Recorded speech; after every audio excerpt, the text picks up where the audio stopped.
Hi, good afternoon. It's Dr. Hal Danzer. Thanks for visiting us for the webinar.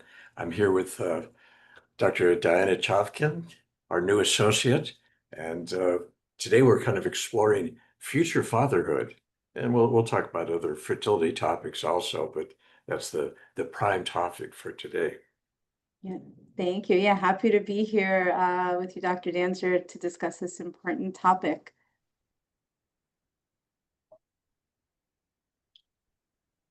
So we can go to the next slide. We always like to kind of introduce ourselves. I'm the co-founder of SCRC. We're one of the largest programs here in Southern California and probably one of the oldest. We've had many years of developing our program, in particular our laboratory, to offer the very best in embryologic laboratory care.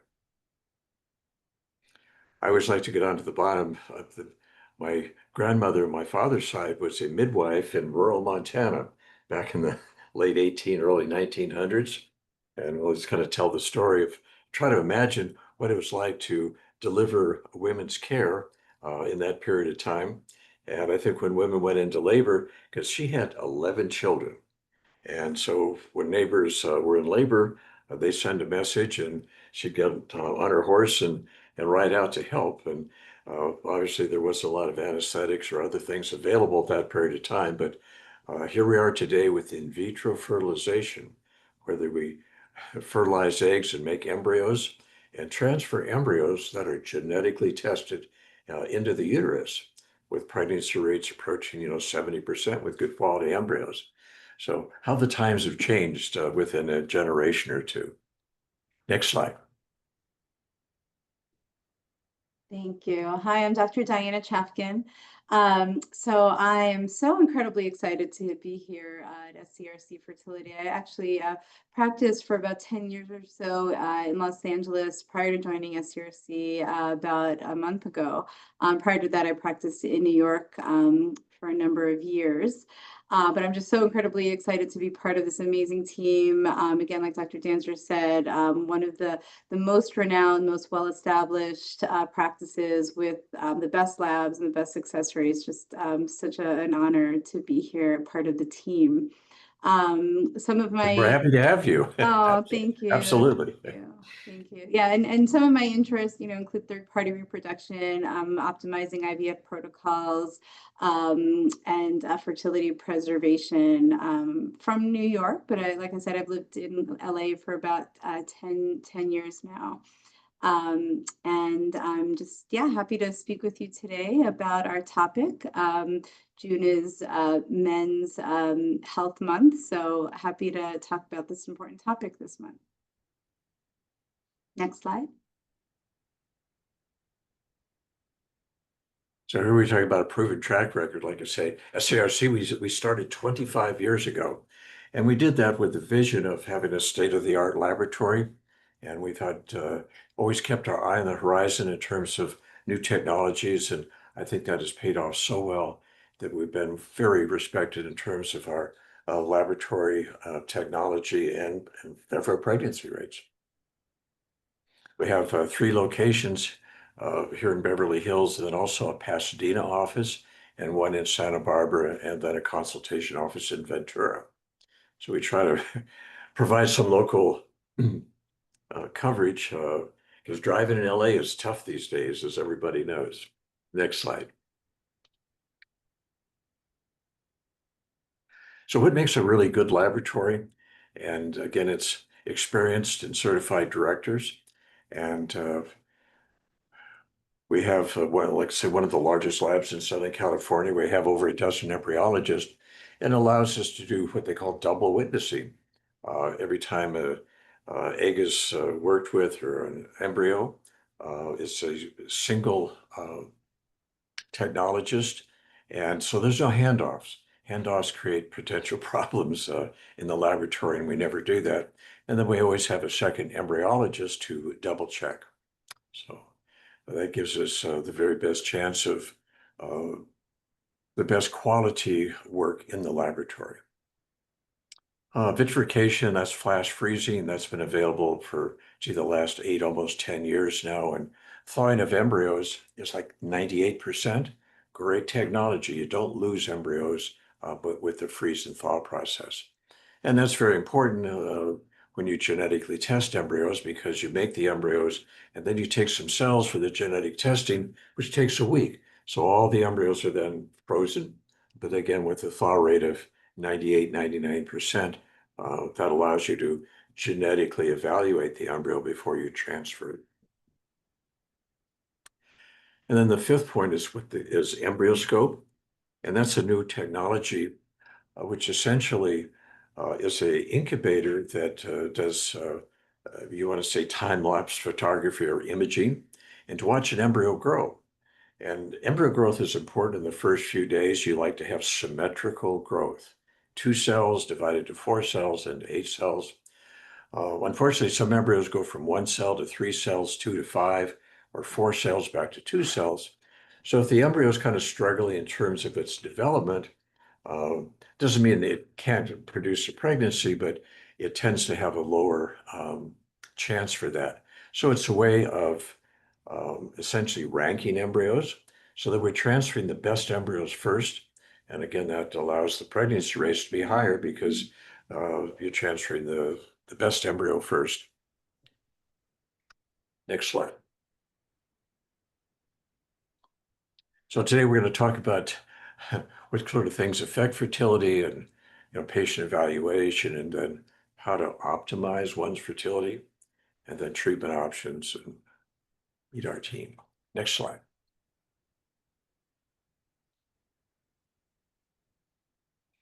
So one of the most important factors in terms of fertility evaluation and treatment is the woman's age.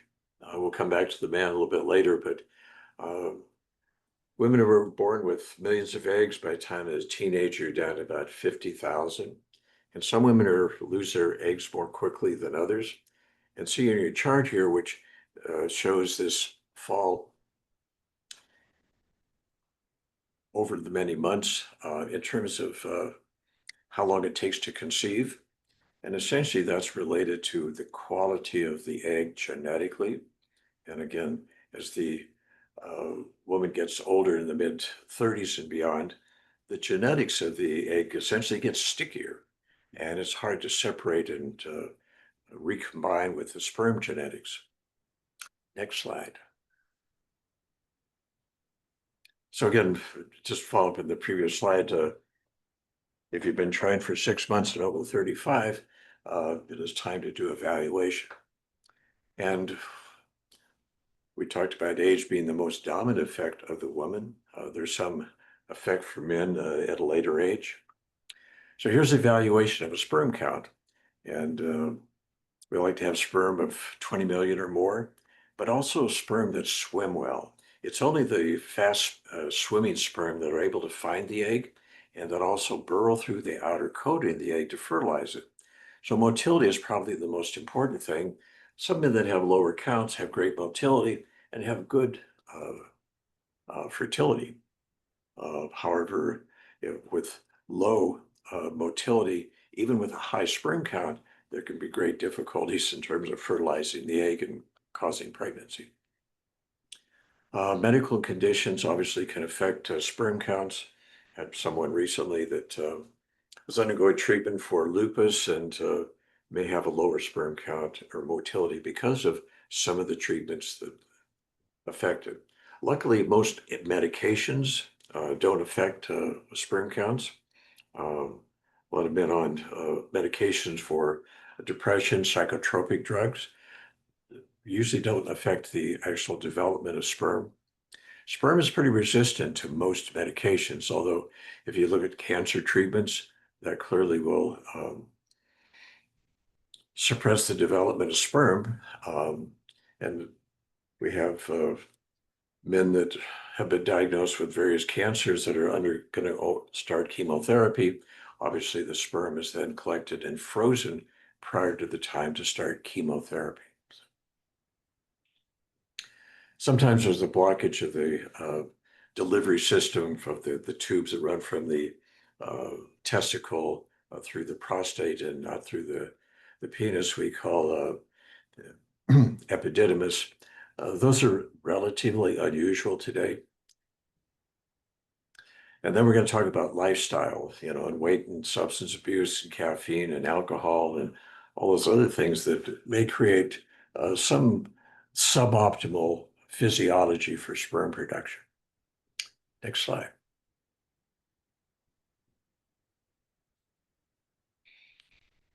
Age and male fertility. And males begin subtly around age 40 to sperm count to uh, motility become more of an issue for men age 40 and above. At age 45, there's some studies that show that autism begins to rise. Um, then the age factors, the time it affects the time it takes for the female partner to conceive, uh, higher risk of miscarriage. And there is some studies indicating that miscarriages are higher for men over the age of 40.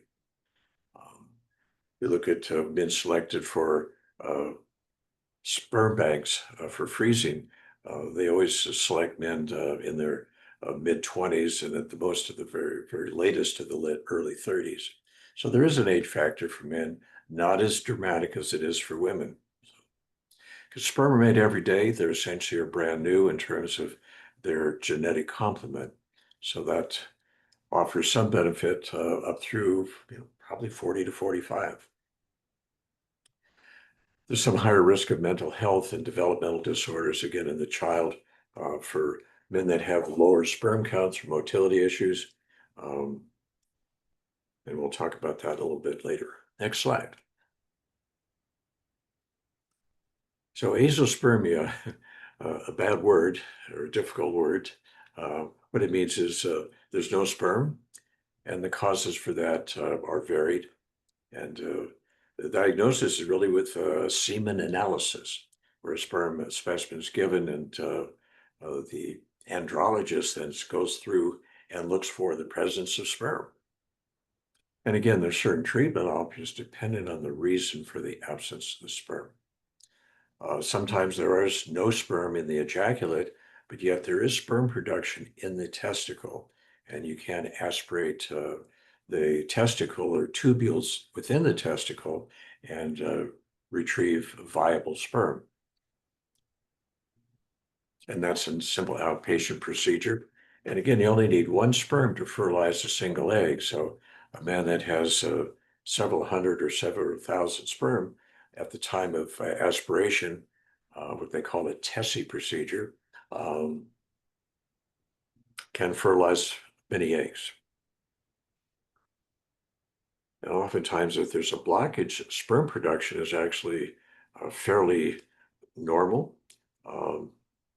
If there's a blockage of the tube that leads from the testicle, and or men that have had vasectomies, you can aspirate sperm from part of the testicle and fertilize the egg very successfully.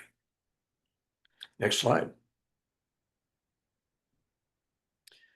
So medical conditions that can affect one's physiology and the quality of the sperm.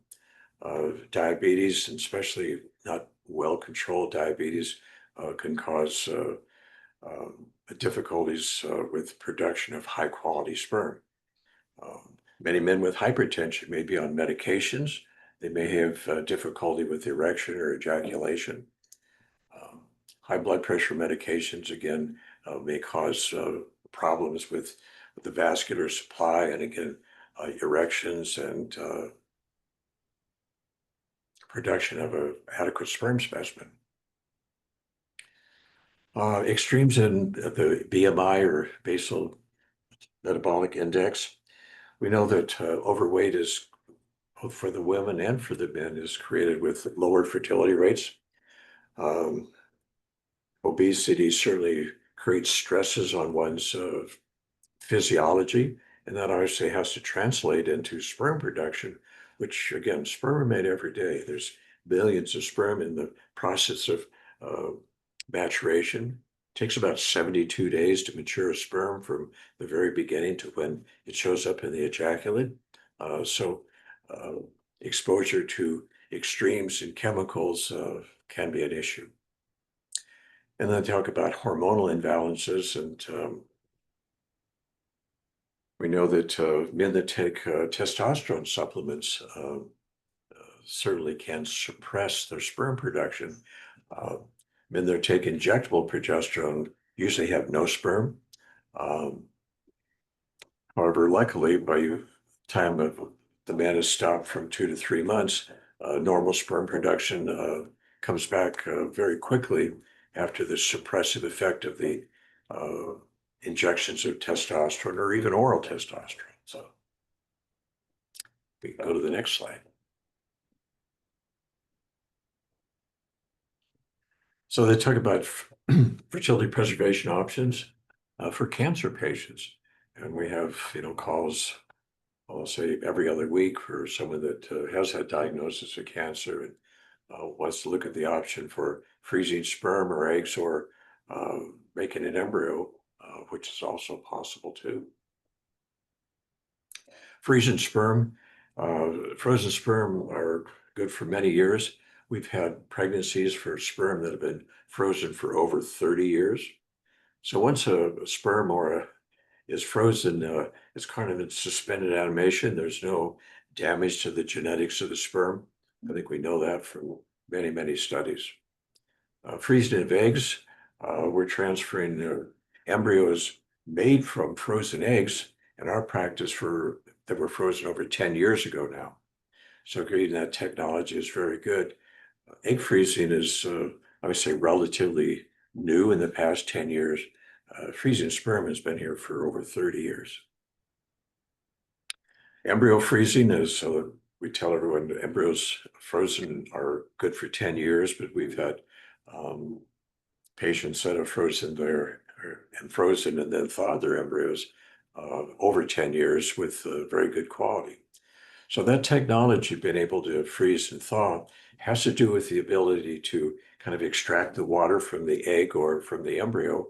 And once you've extracted the water, it shrinks down, and that's when they are frozen.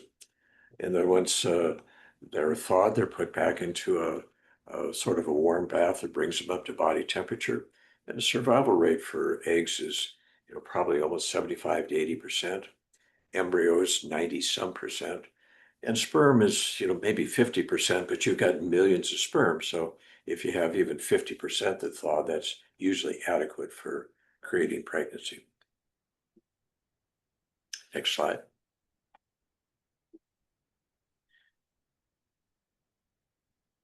So freezing the sperm again, they do routine screening for hepatitis and HIV. That's FDA mandated. Again, the sample is usually obtained from ejaculate. Sometimes the sperm can be extracted from the testicle with a minor procedure. Again, the lab analysis of the sperm and the quality is determined, although because you have thousands of millions of sperm, you need one sperm per egg. And a woman that may have frozen 15 or 20 eggs or has an in vitro fertilization where she has fresh 15 to 20 eggs, usually fertilization is in a pretty reasonable range, close to what it would be with fresh sperm.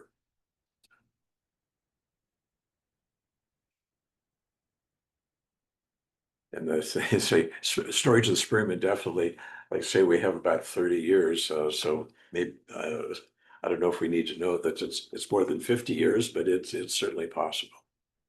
We can go to the next slide. And the other thing about freezing is that the tanks are liquid nitrogen. I don't know if you saw in the news about the IVF laboratory that had the bombing in the desert, and the tanks were safe.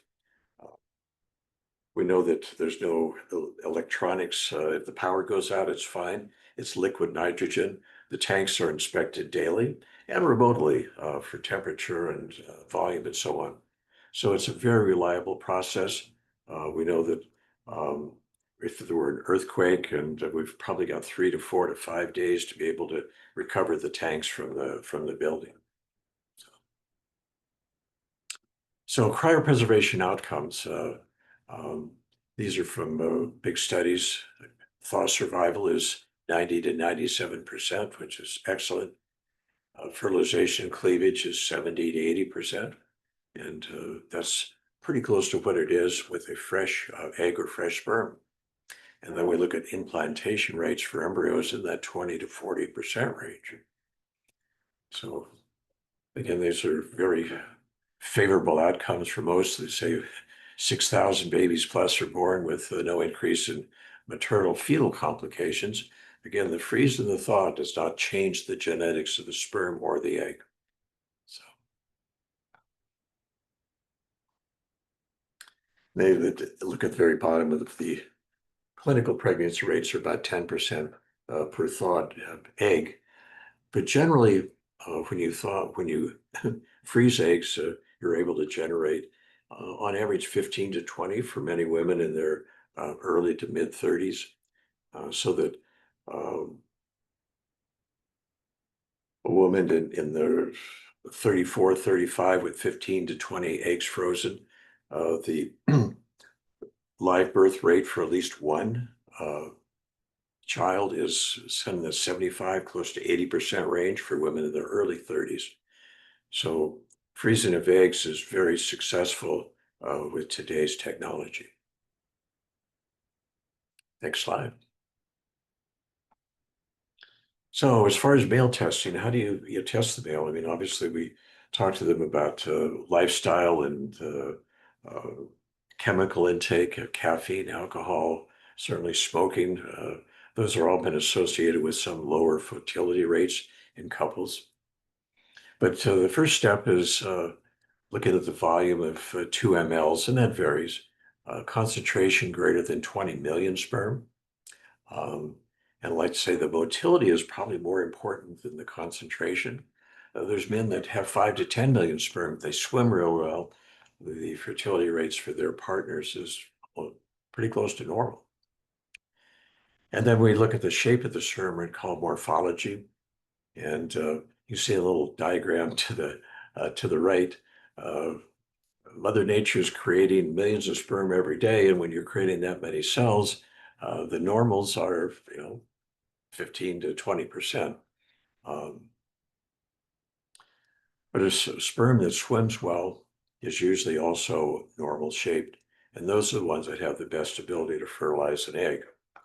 And fertilize an egg is probably the simpler part of the equation. We know that, unfortunately, we don't have a test to know that when a woman ovulates, whether the egg is actually fertilized. But at the timing of either insemination or with timed intercourse, eggs probably fertilize most of the time, majority of the time, if the sperm count is good and the motility is good. It's really the rearrangement of thousands of genetic pieces that determines the outcome. All of us, on average, are 1 out of 4 embryos from our parents. So eggs fertilize pretty well. Certainly eggs from women in their mid to early 30s tend to fertilize very well. But again, pregnancy rates per cycle is about 25%. And that translates by the time you're in that, by 4 to 5 months, about half of the couples in the early 30s are pregnant, but the other half are taking another few cycles. And that usually has to do with the genetics of the embryos. Like I say, fertilization is pretty consistent with a normal sperm count. There are other tests where they look at what they call DNA fragmentation, which may have some things to do with the quality of the sperm for men that have lower counts and lower morphology. But that can be corrected usually quite easily at the time of IVF if it comes to the in vitro fertilization with the injection of the sperm into the egg. Next slide, please. Here we're all done. Okay, So I'm going great. to transfer to Diana, and she can talk about the second part of the presentation. Great, thank you. Thank you for all that amazing information. Okay, perfect. So some of the things we're going to talk about. So FAQs on male fertility. So can sperm quality be improved.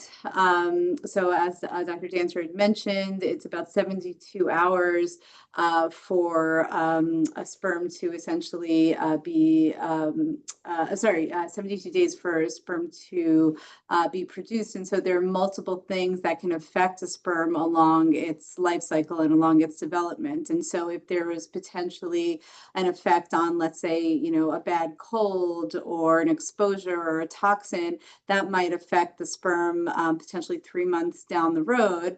But if lifestyle improves or the cold is overcome, then the sperm that comes out later can be improved. So I'd say the answer is definitely yes. Sperm quality can be improved. Can STIs affect fertility? Yes, and we'll go into that in a little bit.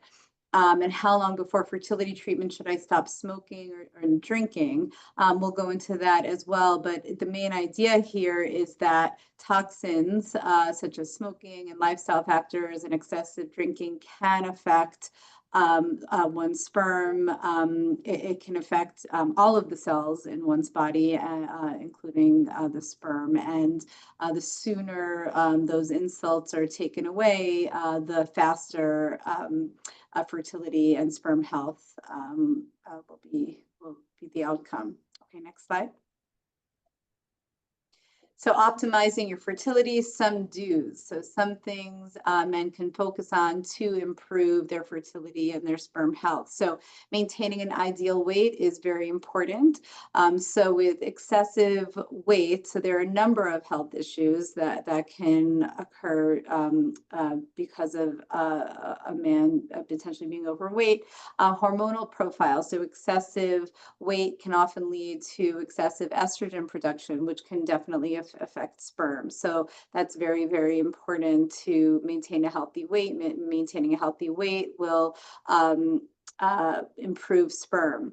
Reducing stress. So stress in one's life, whether emotional, psychological, physical, that can affect sperm health as well. Eating a balanced diet. So everything we put into our body, including the foods, can affect sperm health. So focusing more on organic foods, foods that are not processed, lots of fresh fruits and vegetables will improve sperm health. Supplements are important.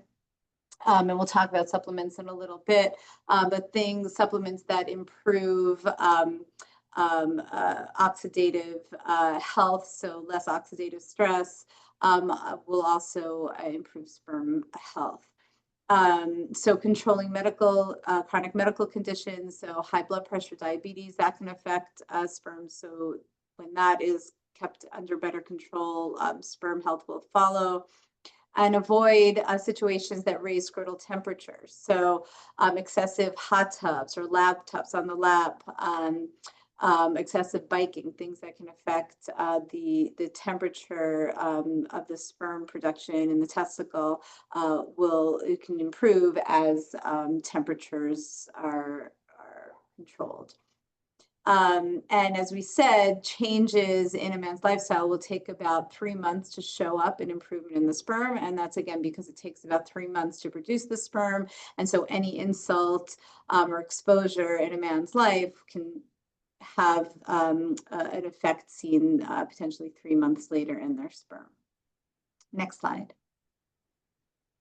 Benefits of nutrition for fertility. So vitamins and nutrients are linked to positive effects on fertility. So we'll talk about supplements, we'll talk about diet, and I think supplements and all that are very, very important, but I often emphasize to my patients, really, I think diet is by far and away, I think even more important than taking vitamins and supplements in the form of pills. So I think, our bodies are meant to absorb nutrients and vitamins from food. And I think that's how kind of we're meant to absorb them. And then that's, I think, how we best absorb them. So I think focusing on diet, and I often will refer my patients to nutritionists if they need extra help in kind of following this through. But I really can't emphasize enough how important it is to focus on something like a Mediterranean diet where you have plant-based foods, whole grains, vegetables, fresh fruits, nuts, seeds, so incredibly important. Folic acid is really important, and I think the way that is best absorbed is through vegetables. So the legumes, dark leafy greens, super important. Vitamin B12 comes in sardines, beef, tuna, organ meats, and omega-3 fatty acids. Salmon, sardines, flax seeds, walnuts, all of those things are incredibly important. All of these vitamins and nutrients are incredibly important for all of the cells in our body, and definitely for sperm health. When you eat good, you feel good. And I like to this quote I heard a long time ago is nothing tastes as good as healthy feels. And I think that's, I think something important to think about, because sometimes, that the bag of chips or the chocolate cake, all that tastes good, but nothing tastes as good as healthy feels. And I think that that's important to remember. And I think also, our health really, it spills over into everything, and definitely into sperm health. So I think that focusing on nutrition, diet is incredibly important for fertility and for sperm health. Next slide. So male supplements. So there's something called Proxeed. So that can support male reproductive health. There's L-carnitine and folic acid, which can improve sperm count, concentration, and motility. CoQ10. Also, there was some research to show that it can improve sperm concentration, density, and motility in men who are infertile. And vitamin D. So we often check vitamin D levels. Low vitamin D levels have been linked to a lot of health issues, one of which can be sperm count and quality. So by improving one's vitamin D, there can be good outcomes in that way. And I think all of these supplements are important and something to think about. But again, I always go back to nutrition, because I think that's how our bodies are meant to absorb the nutrients. Next slide, please. So optimizing your fertility. So some don't. So extreme diets. So I think, that there's kind of some fads out there, like there's kind of the starvation, calorie restrictions, sometimes like a juice only diet. And I just definitely be careful, because I think that a lot of these extreme diets really cause unnecessary stress on one's body. And when you're trying to optimize your fertility, trying to optimize your health and your sperm health, these extremes in diets can affect your health and your sperm as well. Cryotherapy, so extremes of temperature, whether too hot or too cold, definitely good to stay away from. Boxers versus briefs. So we want to stick to basically boxers, right? Because there's less restriction and less temperature elevation with boxers as opposed to briefs. Environments of chronic stress. So again, whether it's physical stress, lack of sleep, excessive exercise, or emotional, psychological stress, good to stay away from, because that can affect one's overall health. And with one's overall health being affected, sperm can be affected as well. And excessive supplementation without medical guidance. So I think this is a big one. I think sometimes people kind of get taken in by advertisements and by the big supplement vitamin industry. And sometimes I think one of the dangers of focusing on supplements instead of food is that, a number of things. Again, like I said before, I think number one, we're not meant to absorb our nutrients and our vitamins necessarily in a pill form, and it's really meant to be, and I think better readily available in the form of food. But I think on the other hand, it's also, I think, a little dangerous in that when we're taking supplements, it's kind of easy to overload and take excessive amounts, and everything is important in kind of in moderation, and balance is really important. So in the same way, we might have less of a nutrient, we could also overdo it and take too much of a nutrient. So I think we need to be careful about taking excessive supplementation, especially when done without medical guidance. And be wary of health fads and guidance that's not from a trusted medical source. So there's a lot of information nowadays on Instagram, Facebook, all kinds of social media, and things are kind of coming at us. And sometimes seem legitimate. And I think you just need to be careful about where you're getting your information. And just because it seems legitimate and nicely packaged on social media, you don't want to kind of absorb everything and kind of implement it in your life, especially if it seems extreme, and especially without medical guidance. Next slide. Yeah, today we're Oh, exposed to so much of that it's doctor recommended. And well, maybe it's one doctor, and is he qualified or she qualified to recommend anything? I think you're absolutely. so right that we have to be careful about the misinformation in the medical field today. So it's Absolutely. very Absolutely. important. Absolutely. Everybody wants to sell you something. Absolutely. Yes, that's exactly right. Some toxins males should avoid. So alcohol. Alcohol can negatively impact sperm quality. It can decrease sperm count, motility, and morphology. It can affect the development and function of sperm cells within the testes. Now, I'm not, saying that alcohol should be avoided completely. I think we also have to be realistic, and we all, don't expect our patients to all of a sudden have, a completely perfect lifestyle. And I think a little alcohol is okay, and I think it's normal. I think, when we say alcohol, we're mostly talking about excessive alcohol. And when I take a history for my patients, I often ask, are you drinking, if you are drinking regularly, how much, right? And how many drinks a day? And is it every day?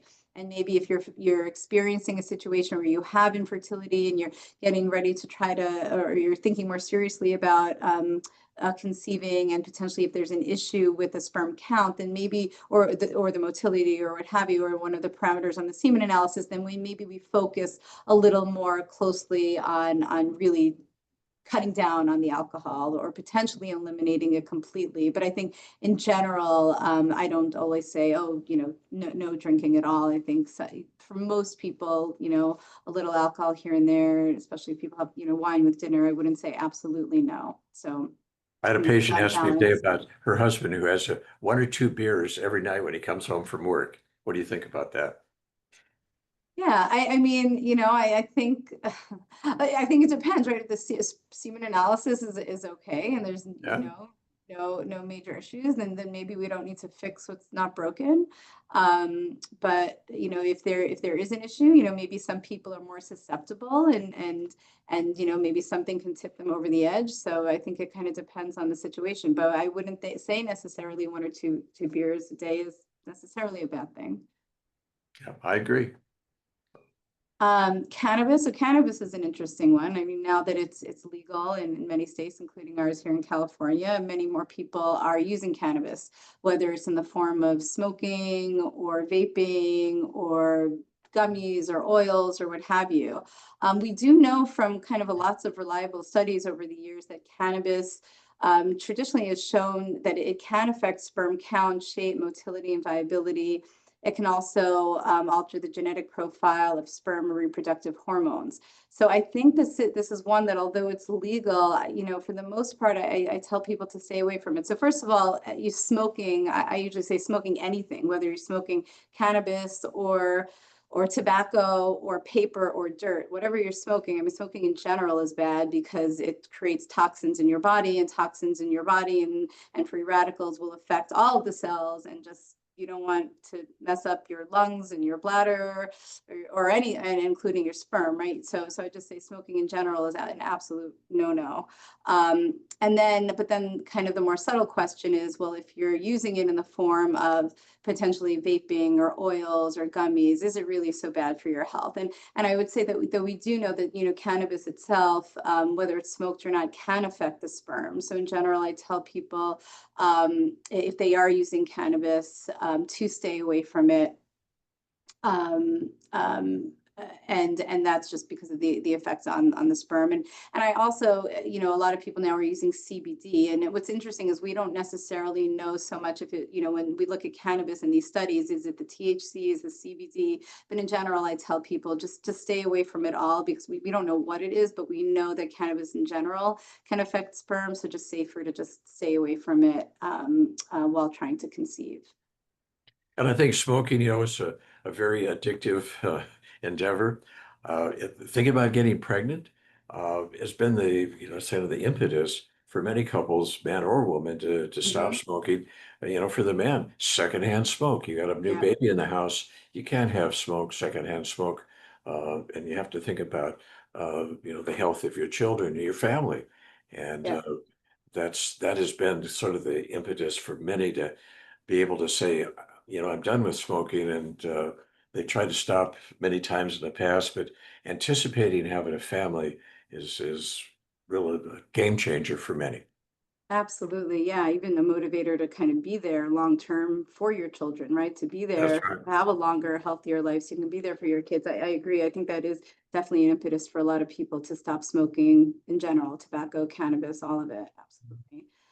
Yeah, so tobacco, yeah, I mean, that's like really, it's a no-no for, smoking cigarettes. I just say no for a million reasons, but usually everybody knows that. And then a lot of times in a consultation, I pile on top of it. Oh, not only is it bad for all the reasons you know, but just FYI, it's actually bad for your sperm as well. And yeah, and Yeah. sometimes that's the impetus for someone to say, okay, I'm done now. Um, Anabolic steroids.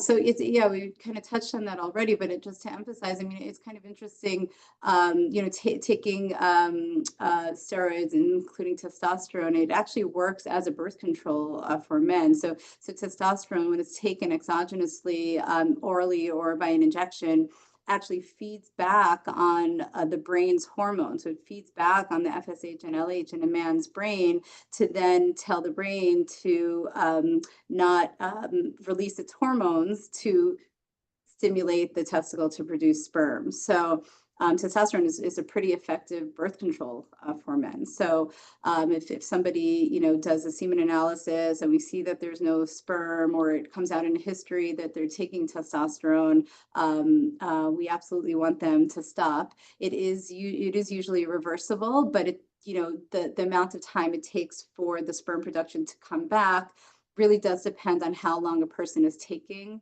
the testosterone and the dose. So if they're taking it for longer and taking higher doses, it can take even longer for the sperm production to come back. And it's a little hard for men who've been using testosterone for a while to come off of it. They've kind of been used to the effect, but it's something we definitely want to pay attention to. Next slide.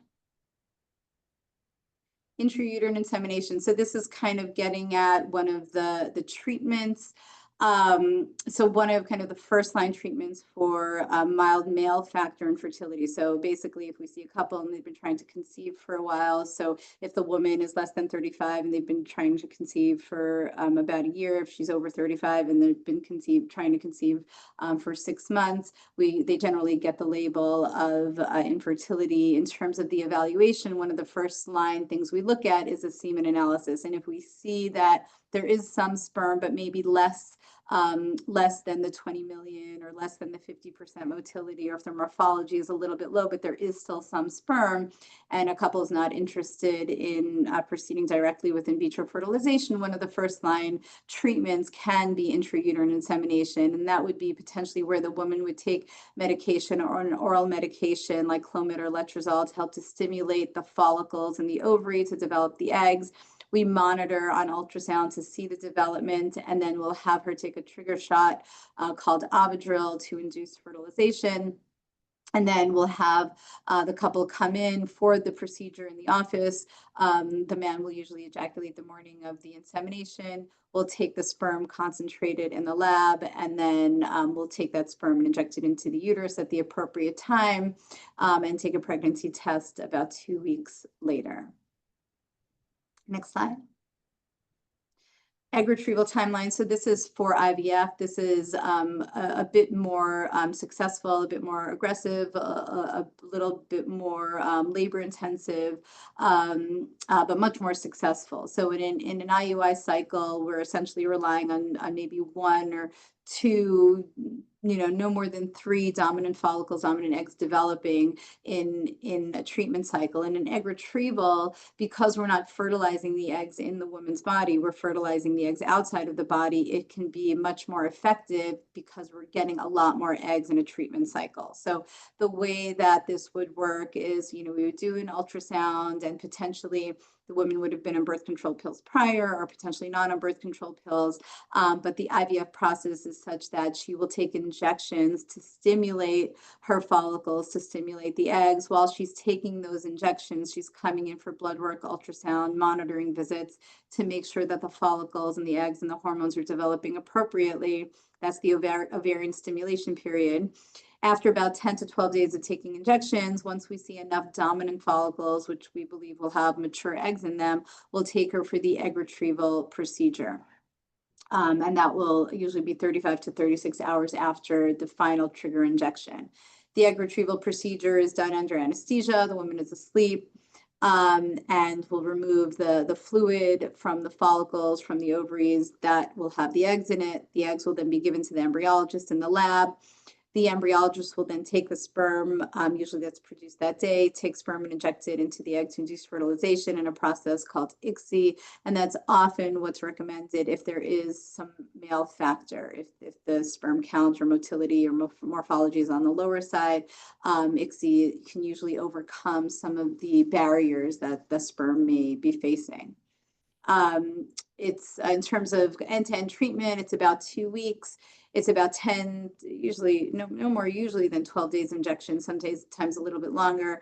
A few ultrasounds during the procedure and blood draws, and the procedure for the egg retrieval itself, it's done under anesthesia, and it's about 20 minutes. Next slide. So this is a picture of what the egg retrieval would look like. So you see this picture of the uterus on the left-hand side. You can see the ultrasound probe being placed in the vagina attached to a needle. The needle pierces the ovary, goes into the follicles, the fluid is removed. And then that fluid is placed in a tube and then handed off to the embryologist, where the embryologist will fertilize the egg. On your right-hand side, these are pictures of ultrasound. So at baseline, we'd be doing an ultrasound where we see these little black circles. These little black circles are the follicles that have the microscopic eggs in them. Again, we can't see the eggs. The eggs are microscopic, but what we can see are the follicles. And so the follicles give us a sense of how many eggs we might expect. The idea is that every follicle theoretically has an egg in it. The idea of the stimulation is to help to recruit and stimulate and grow and nurture these follicles and these eggs. So we don't really know until the end, when we do the actual egg retrieval, which follicles have eggs in them and which do not. So what you see in the middle picture here is after about 10 to 12 days of injections of the stimulation. At a certain point, we say, okay, it looks like we're ready. We think we're going to get a good number of mature eggs. So we have her take her trigger shot, and then the egg retrieval is done about 35, 36 hours after the trigger shot. So retrieval day, I don't know if you can see a picture, but there's a circle on the top. So on the bottom picture, on the top part of that bottom picture where the arrow is and the circle is, you can see there's actually like a needle. So when we do our egg retrievals, as I mentioned, the ultrasound probe is placed, and there's a needle that you can actually see on ultrasound. So when we do our egg retrievals, it's done under visualization. So we're not kind of, just poking the needle anywhere. We can see very, very clearly the needle go into the follicle. And so we carefully remove the fluid from the follicles under visualization. Next slide. ICSI, intracytoplasmic sperm injection. So just to be clear, there are actually 2 ways you can fertilize an egg. So there's something called conventional insemination, where in the lab, the embryologist takes the egg and they take a bunch of sperm and they put the sperm around the egg, and the sperm finds its way in. One sperm finds its way in, and then the egg is then blocked off from other sperm finding its way in. That's called conventional insemination. ICSI, intracytoplasmic sperm injection, is the other method of insemination, and that's whereby the embryologist will take the egg.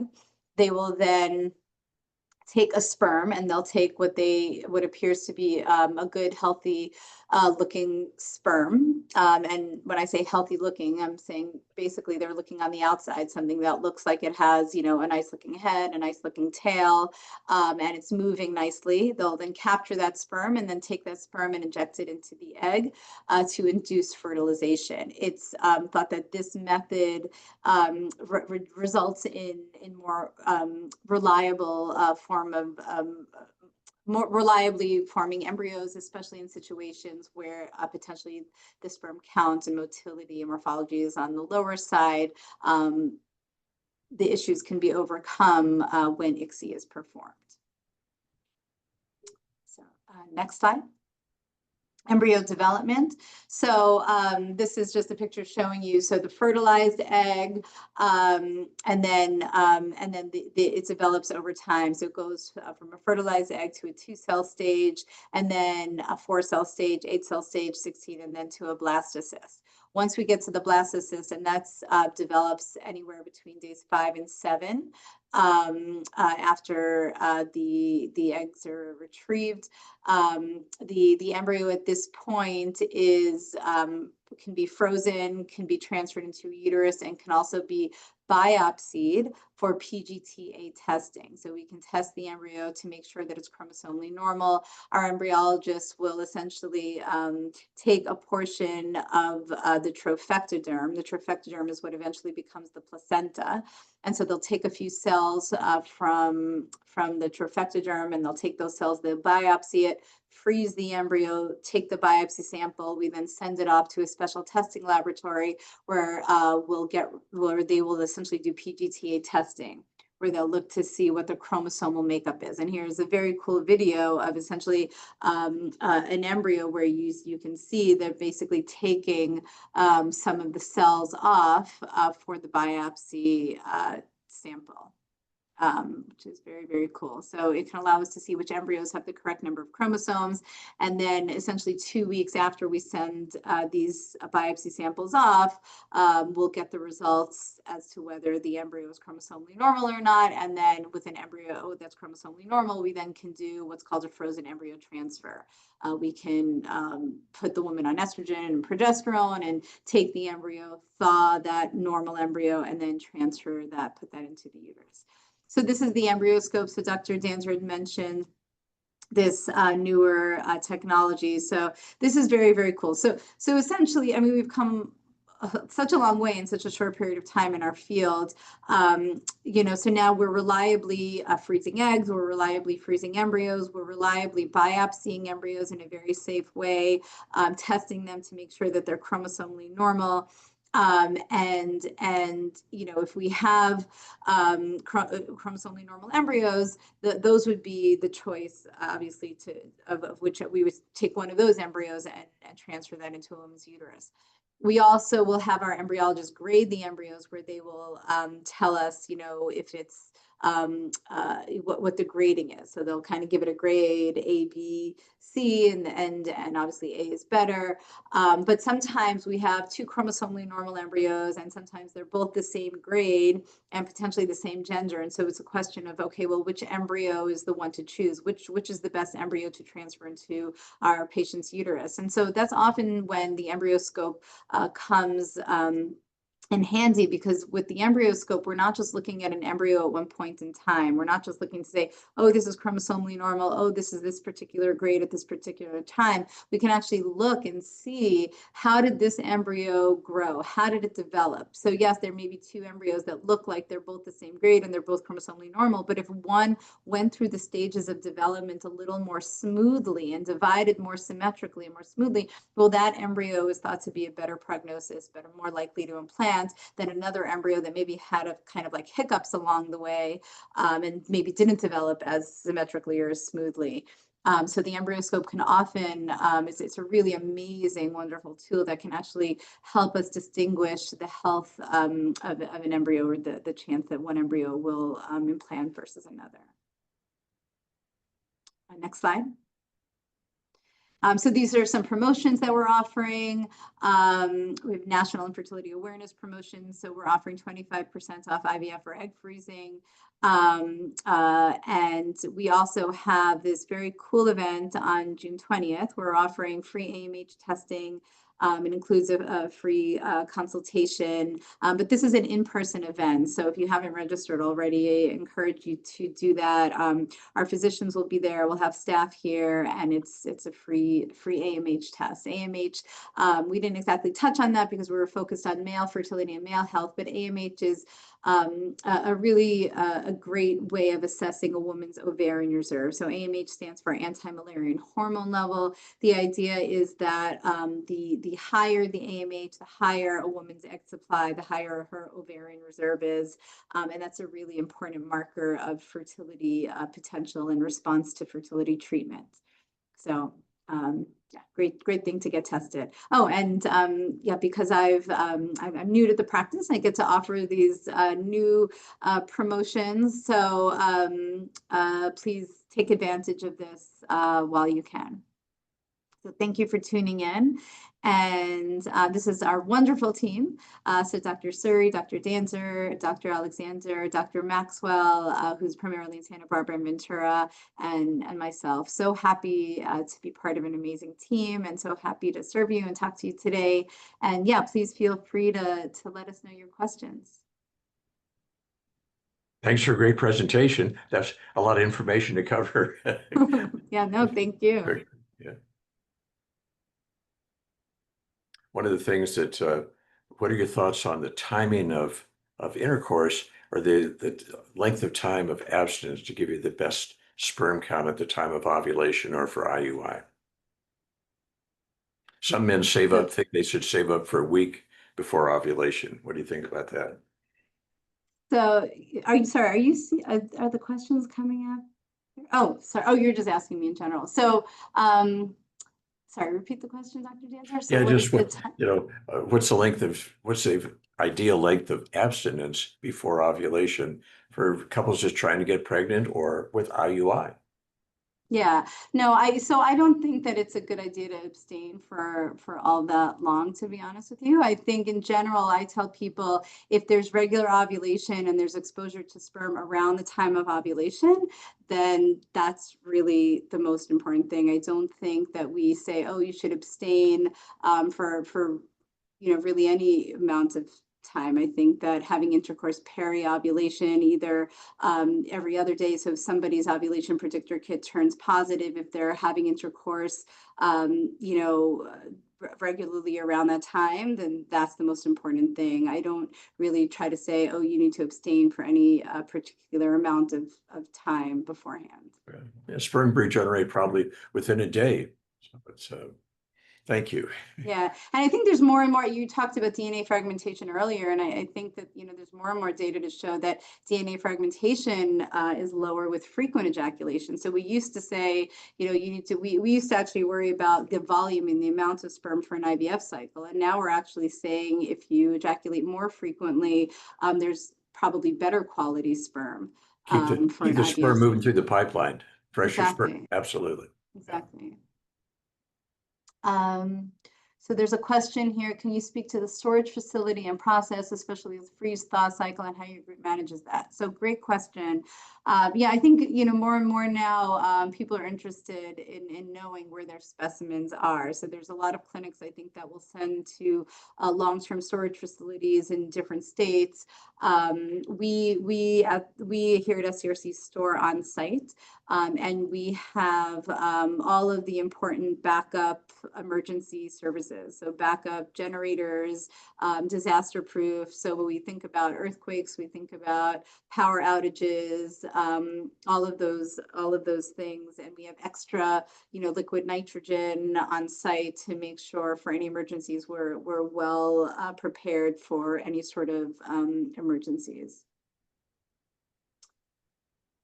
But I think there's especially the freeze thaw cycles. I don't know. There's a specific question, or if Dr. Danzer, you want to comment on anything about that? Yeah, I'm not sure what the question is. Comment on the freeze thaw cycle. I don't know, hopefully I answered the question, but if you have any other questions about that, please. Maybe they ask about embryos. The thaw rate for embryos, certainly at the blastocyst stage, the 100 cell stage, is like 98, 99%. I can't remember a good blastocyst that didn't survive the thaw. And the thaw takes about an hour or so in the morning before we do the frozen embryo transfer, usually late mid-morning. Embryo transfer is kind of like a pap test, takes about 5 minutes. Patients get dressed and go home within 15 minutes afterwards and take it easy for 2 days. So there isn't, it's really a very simple process. So the cryo storage. So so everything is frozen here. So eggs, sperm, embryos, everything is stored on site with us.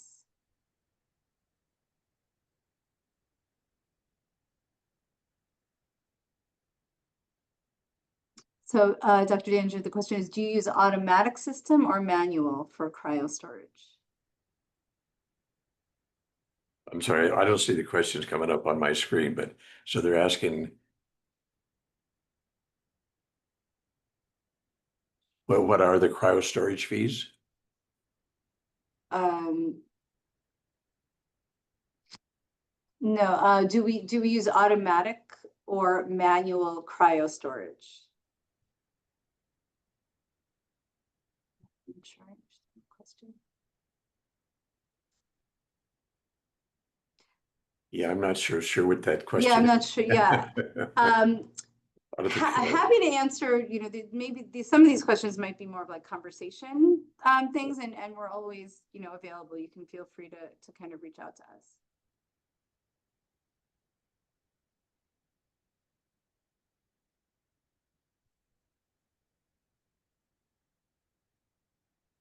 Yeah, happy to kind of talk more in depth about our cryo storage tank system, maybe offline. Happy to do that. Any other questions about anything talked about today or in general? Yeah, I think we're kind of getting close to the end of the hour too. Yeah. So, Well, this was a great opportunity. Thank you for tuning in. So thankful for those of you who took the time to join and tune in today. yeah, we'd be happy to meet with, we do a Zoom phone calls or in person. So we have all of those things available for us. If you have any questions about fertility, planning for the future, or if you've been trying for a while, it's always important to have a plan to go forward. I think it reduces a lot of the anxiety. Uh, Having to, whether it's just to wait for a few more months or to embark on something more aggressive, it's important to have a plan. And it's, like I said, we could do that over the phone in a consultation very easily. So I hope everybody has a good evening. It's the sun's out. It's not raining like yesterday. But any questions, we'll be happy to work with you. Yeah, thank you, everyone. Thank you, Dr. Danzer. Well, thank you. My pleasure.